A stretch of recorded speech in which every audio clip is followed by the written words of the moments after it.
This is where I'm at today. I got all the pieces cut to finish the backside here. I've been spacing it out with this 3-inch flat stock. And I'm going to do something with these pieces of scrap here. Cut them, put them on the corner here. Make this a little stronger. I feel like I'm going to tear the cutting edge off if I don't support that out a little bit further.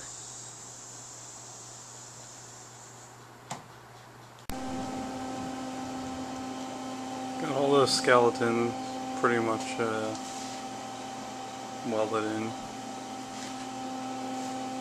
welded on one side plate here.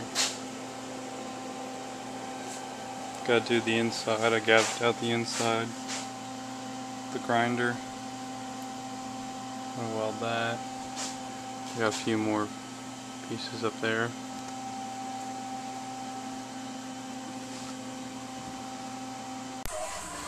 Get these quick attach plates all cleaned up. Fitted them to the machine, make sure everything's gonna slip together. These took a lot of work here, getting these right.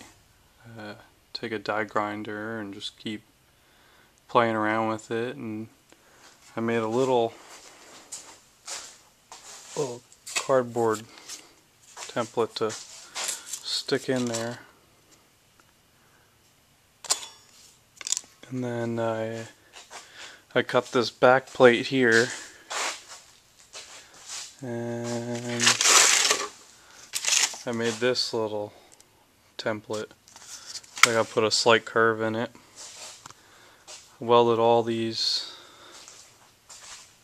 pieces of the skeleton, and they're fully welded. Side plates they're all fully welded. So I gotta weld the teeth on. These little reinforcements that I'm gonna put here.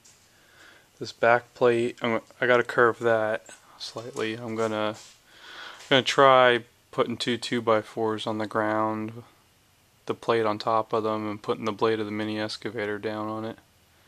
See if I can get the curve.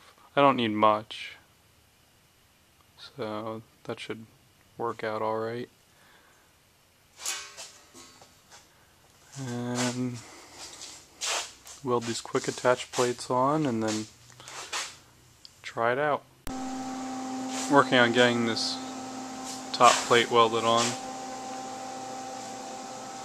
I ended up having to just beat it with a hammer to get the slight curve in it. And quick attach plates are on there. And I'll work on the teeth and weld the inside of that plate next. Here's the completed skeleton bucket.